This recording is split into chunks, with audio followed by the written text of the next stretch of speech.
श्री गुरु चरण सरोज रज निज मन मुकुर सुधारि। वरणहु रघुबर विमल जस जो दायक फल चार। बोलिए सियावर रामचंद्र की जय। सिय राम मैं सब जग जानी, करऊं प्रणाम जोर जुग पानी। आइए, धर्मरथ प्रसंग की जो चर्चा चल रही है उसमें आज सत्यशील दृढ़ ध्वजा पताका, सत्य की ध्वजा और शील की पताका, इस पर कुछ विचार। सत्य की जो ध्वजा है, रथ में ध्वजा आगे रहती है और पताका ऊपर रहती है जो गुंबद बना होता है। तो सत्य की पताका, सत्य की पताका का क्या तात्पर्य है कि जितने भी सद्गुण हैं हमारे जीवन में उनको सत्य का आधार चाहिए। आप केवल सत्य बोलने लगें तो समाज में आपकी ईमानदारी, आपकी निष्ठा, आपका व्यक्तित्व अपने आप विश्वसनीय हो जाएगा। किसी को बताने न जाना पड़ेगा आपको कि हमारा विश्वास करिए। तो सद्गुण जो हैं वो सत्य के आधार पर जीवित रहते हैं। लेकिन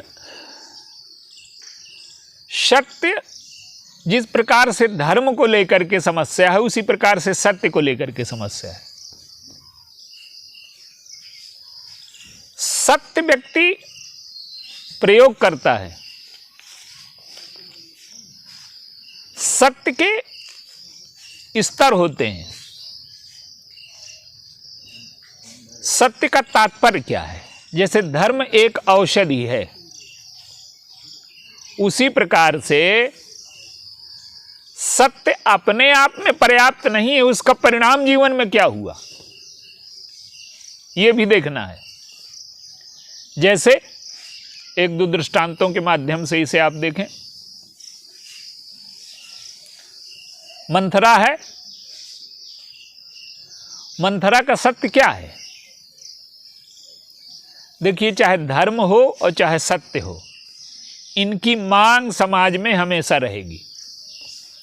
झूठ बोलने वाला भी जब झूठ बोलेगा तो यही कह करके बोलेगा कि मैं सत्य बोल रहा हूं, क्योंकि नकली नोट को भी असली नोट जैसा बनना पड़ता है, नहीं वो चलेगा नहीं। तो सत्य के आधार पर ही झूठ चलता है। झूठ अपने नाम से नहीं चल सकता। तो झूठ को सत्य का बेस बनाना पड़ता है। यही सत्य की महिमा है। तो मंथरा का सत्य क्या है? जब धर्म और सत्य स्वार्थियों के हाथ में आ जाते हैं तो उनका बड़ा दुरुपयोग होता है। मंथरा कहती है कि खाई पहिरी राज तुम्हारे, सत्य कहे नहीं दोष हमारे। हम तो तुम्हारे राज्य में रहते हैं और तुम्हारा खाते पीते हैं, तो सत्य कहना मेरा धर्म है। तो मंथरा का सत्य क्या है? सत्य के नाम पर शंका पैदा कर देना, सत्य के नाम पर झगड़ा लगा देना, सत्य के नाम पर भेद बुद्धि पैदा कर देना। तो जिस सत्य का उद्देश्य द्वेष की सिद्धि हो, स्वार्थ की सिद्धि हो, समाज में झगड़ा लगाने की वृत्ति हो, वो सत्य सत्य नहीं है। मंथरा का सत्य झगड़ा लगाने वाला सत्य है, द्वेष की पूर्ति का सत्य है। और कैकेयी का जो सत्य है वो स्वार्थ के लिए प्रयोग किए जाने वाला सत्य है। तो जब हम सत्य को स्वार्थ के लिए, झगड़ा लगाने के लिए, द्वेष पैदा करने के लिए, भेद बुद्धि के लिए प्रयोग करते हैं तो वो सत्य सत्य नहीं रह जाता, उसका परिणाम बड़ा दुखदायी होता है। दक्ष हैं,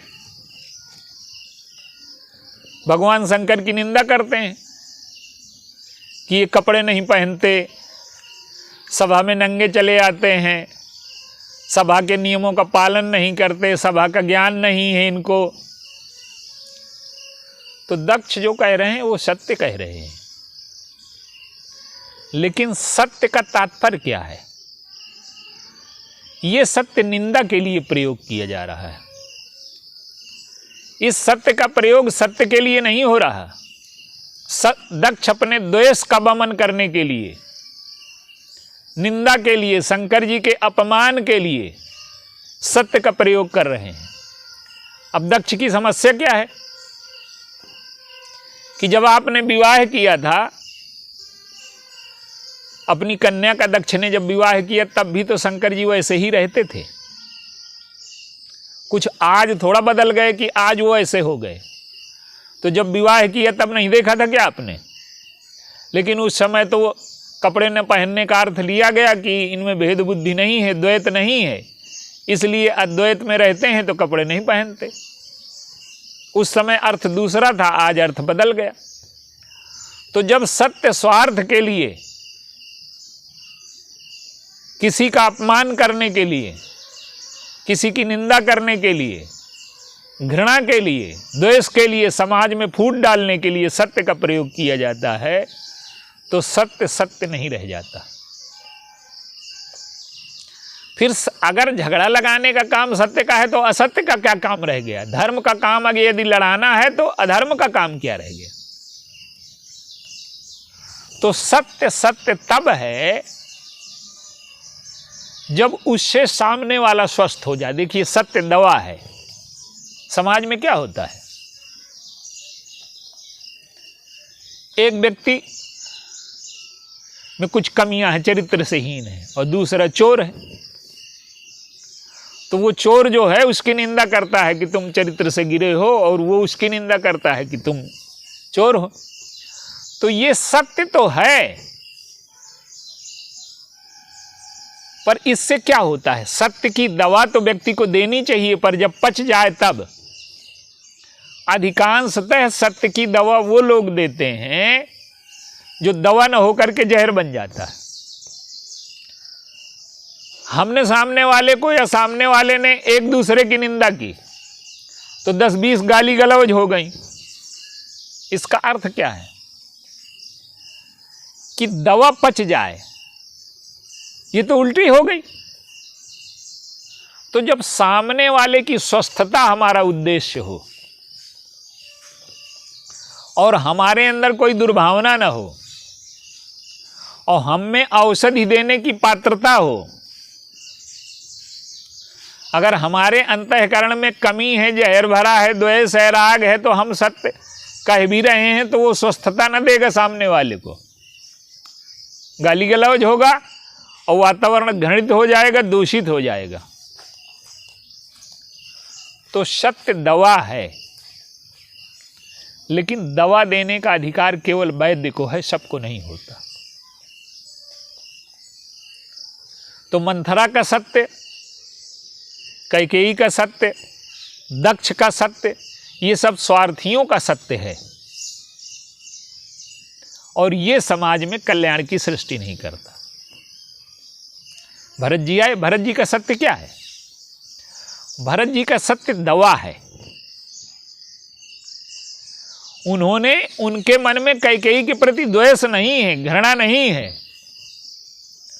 कैकेयी का जो त्याग कर देते हैं वो त्याग इसलिए कर देते हैं कि ममत्व का रोग इनका दूर हो जाए, इनके अंदर ग्लानि और पश्चाताप हो। तो भरत जी का जो सत्य है वो वैद्य का सत्य है। अब देखिए, वैद्य निर्णय करेगा कि कड़वी दवा देगा कि मीठी दवा देगा, वो तो रोग के हिसाब से निर्णय करेगा ना। जो लोग कहते हैं कि कैकेयी को ऐसा नहीं कहना चाहिए, वो माता है, देखिए ये तो वैद्य तय करेगा कि क्या कौन सी दवा देनी चाहिए, कौन सी दवा न देनी चाहिए। तो भरत जी का जो सत्य है वो स्वस्थता के लिए है। तो सत्य अकेले सत्य नहीं है, सत्य का परिणाम क्या हुआ। महाभारत में जितने हैं सब सत्यवादी हैं। महाभारत का जो सत्य है वो अहंकार से जुड़ गया है और सब सत्यवादी हैं और इतना बड़ा संहार हो गया उस सत्य को लेकर के। सबको लगता है कि सत्यवादी हैं हम, पर वो सत्य क्या है कि मेरा सत्य और जब तेरा सत्य हो जाता है तो सत्य विभाजित हो जाता है। सत्य तो अविभाज्य होगा और सत्य की कसौटी ये है, मानस में कहा गया कि धर्म न दूसर सत्य समाना। धर्म के समान, सत्य के समान कोई दूसरा धर्म नहीं है। लेकिन एक चौपाई और कही गई कि परहित सरिस धर्म नहीं भाई। तो परहित भी धर्म है, सत्य भी धर्म है। माने सत्य तब धर्म है जब उसके द्वारा परहित हो और सत्य के द्वारा स्वार्थ की सिद्धि हो जाए, द्वेष की पूर्ति हो जाए, क्रोध की पूर्ति हो जाए, अभिमान की पूर्ति हो जाए, तो वो सत्य रहेगा क्या। तो महाभारत में जितने सत्यवादी हैं, अब बाहर से आप देखिए, भगवान कृष्ण कहते हैं कि मैं हथियार नहीं उठाऊंगा, केवल सारथी रहूंगा, और भीष्म कहते हैं कि मैं हथियार उठवा लूंगा। तो अब क्या हुआ, भीष्म ने इतना भीषण युद्ध किया कि भगवान कृष्ण को हथियार उठाने पड़े। लेकिन क्या उन्होंने हथियार उठाया क्या। हथियार उठाने का अर्थ क्या है कि किसी को मारूंगा नहीं। तो उस हथियार का परिणाम क्या हुआ, केवल भीष्म का सत्य रखने के लिए उन्होंने अपने सत्य का आग्रह त्याग दिया। भक्त का सत्य रह जाए, भगवान का न रहे। उन्होंने जिताया सत्य को ही, असत्य का आश्रय नहीं लिया। ये भगवान कृष्ण का सील है, जो अपने सत्य को मिटा करके भीष्म के सत्य की रक्षा कर देते हैं, और जो सत्य का वास्तविक उद्देश्य था वो पूरा हो गया। क्योंकि हथियार उठाने का अर्थ किसी को मार देते तो ये होता कि उनका वचन भंग हो गया। तो केवल दिखाने के लिए उठाया गया और स्वयं को हरा करके भक्त को जिता दिया उन्होंने। तो ये सत्य और सत्य का जब संघर्ष हो, तो जब हम अपने सत्य को हरा करके सामने वाले का सत्य जिता दें, तो ये सील हो गया। आप देखिए, महाभारत में तो इतनी जटिलता है कि युधिष्ठिर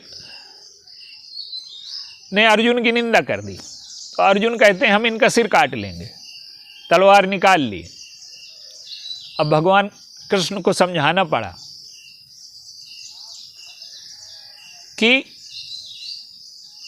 ये जो है सत्य नहीं है, तलवार से ही थोड़ा मारा जाता है, दो चार शब्द निंदा के कह दो। हर व्यक्ति को दंड एक जैसा नहीं दिया जाता। तो उन्होंने दो चार शब्द निंदा के कह दिए। तो युधिष्ठिर कहते हैं कि मेरा प्रण था कि कोई भाई मेरा अपमान करेगा तो मैं राज्य छोड़ करके चला जाऊंगा। अब देखिए, भगवान कृष्ण को फिर समझाना पड़ा कि ये बालक अगर कुछ कह दे तो उसका बुरा मानते हैं क्या।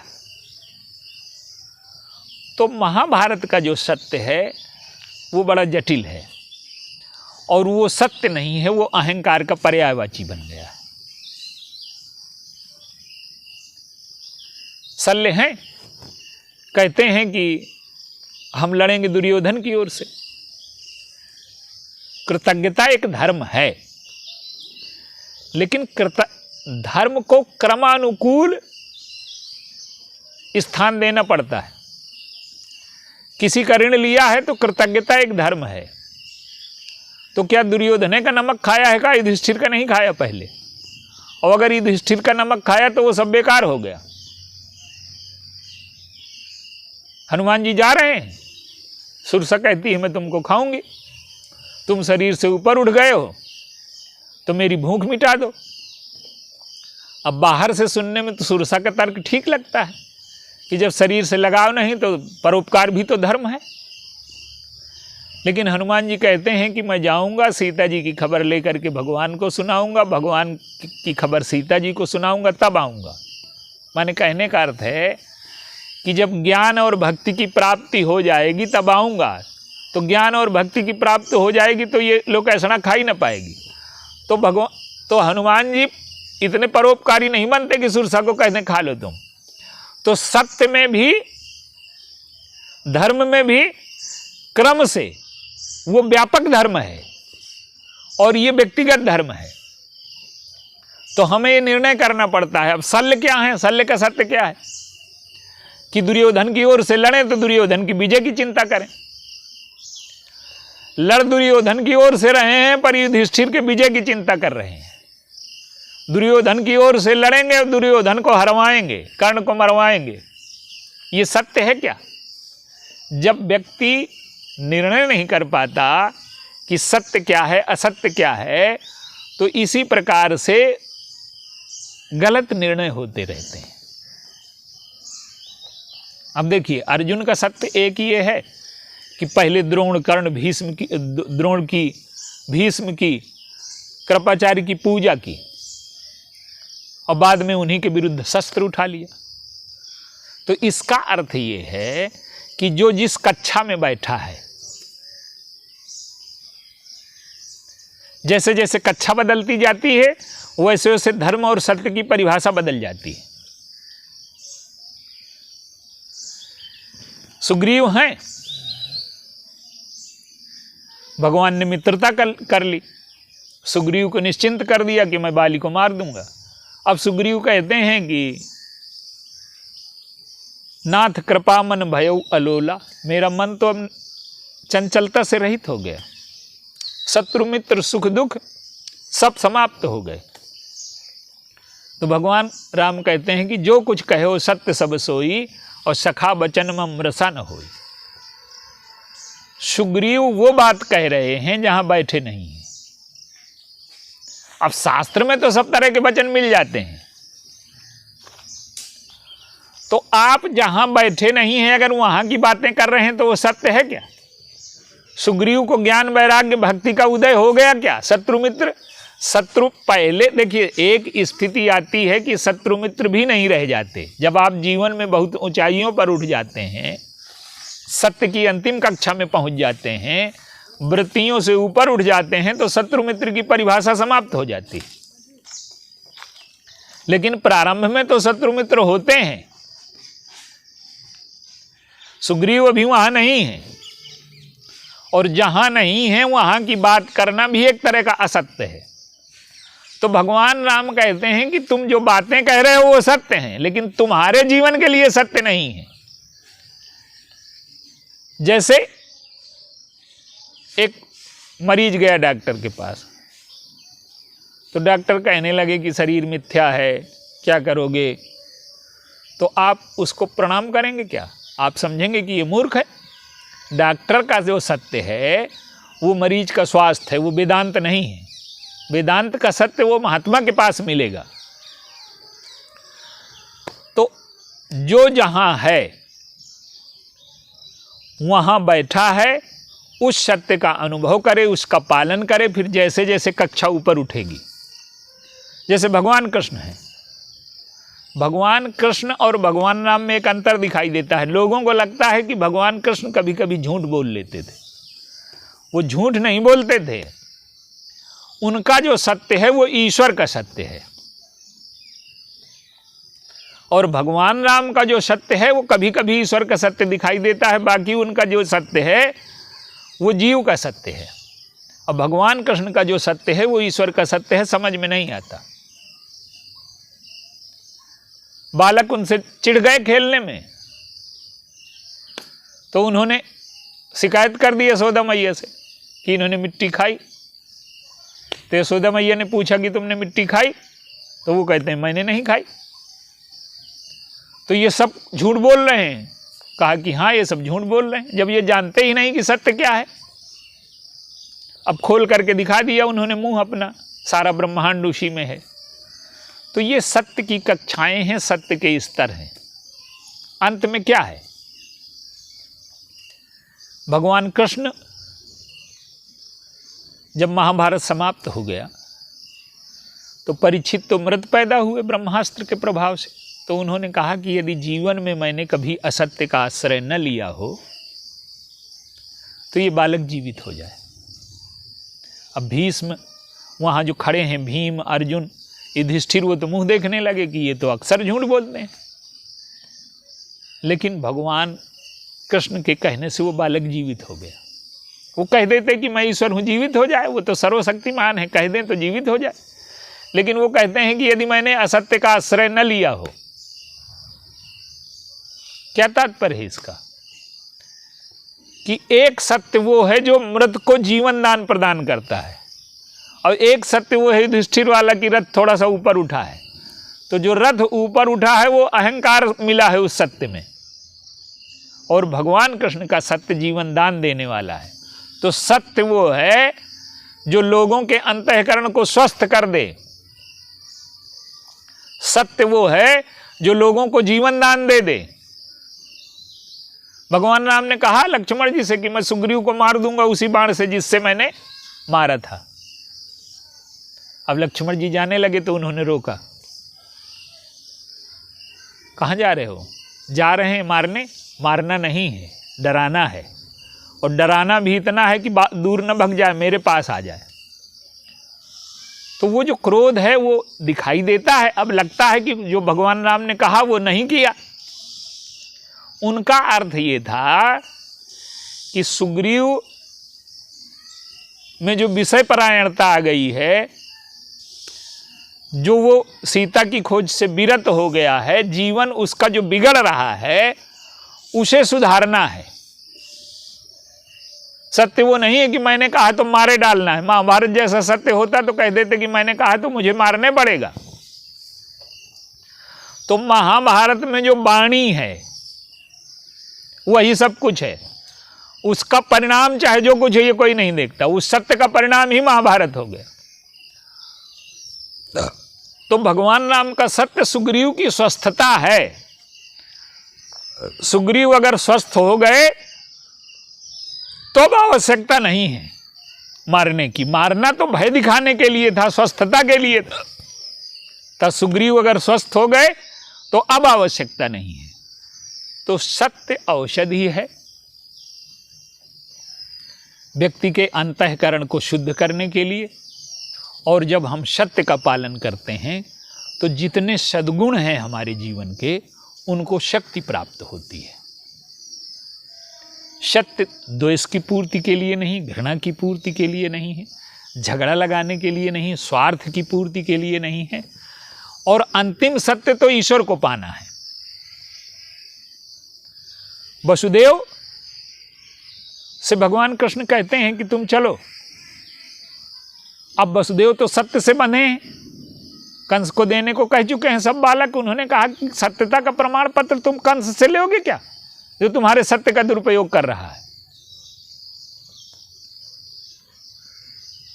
तो सत्य व्यक्ति के अंतःकरण की स्वस्थता है। कक्षा के हिसाब से जो जहाँ बैठा है, पहला हमारा सत्य है शरीर, उसके संबंधों का पालन करना, फिर उसके बाद उन कर्तव्यों का पालन करना, सेवा करना, फिर इससे और ऊपर उठ करके भक्ति में जाना, ज्ञान में जाना, भगवान की प्राप्ति करना।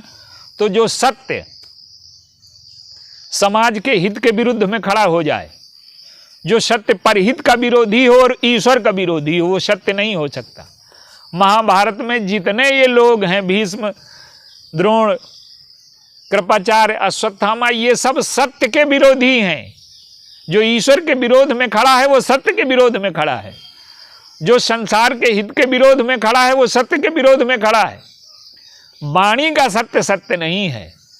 सत्य जो है उसके द्वारा लोक कल्याण होता है कि नहीं, उसके द्वारा आपका कल्याण होता है कि नहीं, ईश्वर की प्राप्ति होती है कि नहीं, कि परहित की सिद्धि होती है कि नहीं।